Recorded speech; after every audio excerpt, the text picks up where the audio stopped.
there are those, sometimes even close family members, relatives, townspeople, who would say we should not be creating content unless we can walk the talk 100% ourselves, unless we have our act together, unless we're a shining beacon, that otherwise we're simply a hypocrite. And the question being asked, well, what are we trying to do? Who do you think you are? Well, I have a couple questions then of myself, of all of us. First, if we are talking about ideas, if we're talking about experiences, what we think might make us best happy in life, are we at the same time striving to grow each day, to be a better person? I think all too often we see those leading talk show hosts, for instance. And the talk show host may want to give advice on how to live life, how they overcame some trauma, some big difficulty, and seemingly came out on the other end. And if you follow their example, you'll be a very happy person. Seems to me, though, for them to claim, if they are claiming it, that they have all the answers and that they're now a very happy person compared to most, is very questionable and does deserve scrutiny of a sort.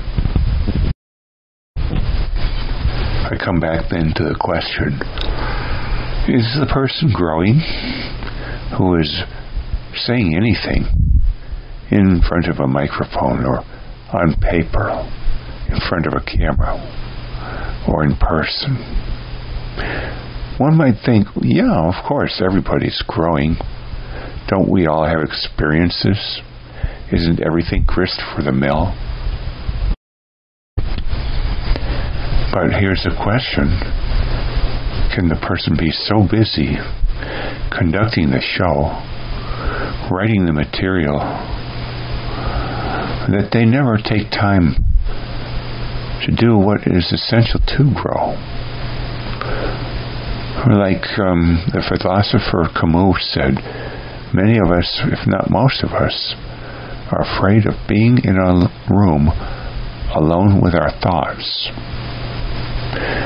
You might say thus, to slow down markedly and do nothing, so that what is most important to life might suddenly become obvious, might just smack us upside the head. But how many of us, of course, do this? One might say, well, everybody does it, but do they? This is perhaps such an uncomfortable thing, to allow us ourselves to slow down so that very important truths come to the surface of our mind, you might say, become obvious, instead of our running from them in a myriad of distractors. It seems to me this is not a very common thing, precisely in large part because it's too uncomfortable. Many of us thus are running all the time, running. How can we thus grow under such conditions? And I have to speculate, maybe many a talk show host, many a creator of such and such, an advice giver, who knows how to label it, is not sufficiently taking time here and there to slow down so that key truths percolate to the surface of our minds. And then, of course, taking the time to record them somehow, typically on paper, so that they can be etched in stone for review and refinement I think, for instance, of people who go on a lecture circuit talking about their book or a key area that they are considered an expert in. But then they will give the same talk over and over. And I wonder if they're so busy flying from location to location, or prepping and giving the talk and deep prepping, if you will, that there's little time thus to grow, to refine their message, their ideas. I kind of call this a canned lecture, or just playing a tape or a DVD in front of the audience. But the same tape, the same DVD, hundreds of times. There are thus people who come out with a bestseller and then talk about the bestseller hundreds of times. And I wonder if much progress is made in the person's head that causes them to grow, or whether it's simply playing a tape, so to speak, a DVD over and over again. Once again, a canned lecture. Now, the alternative, more ideal approach, I think, would be exemplified in the movie, say, The Razor's Edge. A story, I guess, by Somerset Maugham, a writer, in which at one point a man seeking to grow and seeking more answers goes to India and is advised to go to a mountaintop, basically, or, yes, a high elevation with a hut where he stays, say, 6 months. I might add, with no radio, no TV, no laptop, no boombox, no real distractors, him and his thoughts. And so you have to say to yourself then, without doing such, would there be much growth, really? A second thought, or a second key area, I believe, whereby some of us might be, yes, criticized for saying anything, is this. If we say anything in a manner that's conveying that this is etched in stone as a truth, a fact, then I have to question this. For can we be 100% certain of anything? Can we be 100% certain we're awake right now? Or alive, as we would call it? Can we be certain of what we call matter? Consider, Rip Van Winkle's story. Drank some mead, slept for many, many decades, and then woke up at the end of his life an old man. Do we know whether we are the Rip Van Winkle who was asleep and dreaming, or whether we are fully awake? Gurdjieff, the philosopher and religious leader, would say probably most of us don't know this, that we are, in fact, asleep, most of us. I think sometimes we would like to convince ourselves and others of this or that topic so that we can feel more confident in ourselves and thus more secure, and also sway others in part or more to make money. We try thus to be more and more confident, claiming probabilities to be certainties. There are a number of good videos on this on YouTube.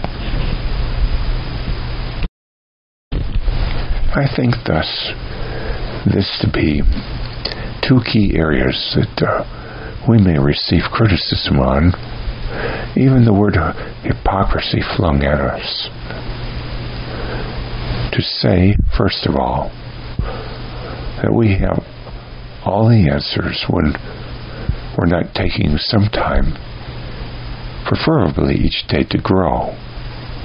And secondly, to claim that what we know is the absolute truth as per accuracy, that we're 100% certain that there can't possibly be anything more that could be refined in the message or idea, and that, once again, there's no flaws in it. Now, if we violate these two areas, then I guess we could be subject to valid, strong criticism. One last thought, though. Are any of us perfect? For someone to call someone else a hypocrite or a phony seems to me to miss a certain key point, that none of us are perfect by a mile, typically. And so who is one person to massively put someone else down and slap them upside the head as if they, on the other hand, have all the answers? It's so nice to feel perhaps we have all the answers, that we are highly evolved, so we feel more safe, more secure, if you will, from life's pains, either from something in the past coming up again or something never experienced before happening in the future. Those are my thoughts, and I love Voltaire, who talks of uncertainty. Nothing is perhaps a fact. We have to take things as tentative, I believe, subject to revision. I love that phrase in a way, hurry up and wait.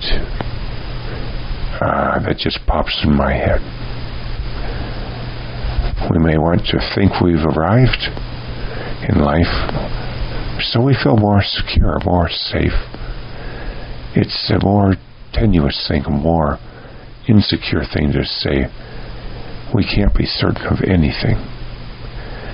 The greatest of minds thus call their ideas theories or hypotheses, I believe. Even Einstein called his ideas the theory of relativity. Those with religious views might hate the thoughts of Darwin, but he did call his ideas the theory of evolution. Maybe we need to jettison everything we call fact and say that they're theories or hypotheses. That might rankle an audience, a person buying a book, should have on the title, "This is a conjecture, a theory about how to make a cake, or how to live life, or how to do this or that." We want people to tell us how to do it, and then follow it like a cookbook from A to Z. We don't want to be an eclectic, having to cobble things together here and there, to have to, in essence, reinvent a wheel ourselves. Maybe we think, as one person did, and wrote a book about it, I think, that don't try and think things through. It's already typically been invented. It's called trying to reinvent the wheel, when in fact many things have already been invented as a wheel. Quit doing it, they say. But I think in the people area especially, this is not so. We have to be an eclectic to cobble together our views, how best to be happy, how to do this or that. And that means taking from sources here and there and everywhere, seems to me. And these sources in turn ought best not be considered the latest word, something they hold with certainty, for none of us surely can be certain of our ideas being completely accurate, or that if we have ideas, there are a few that are not accurate and have great sway over the whole package. Those are my thoughts thus.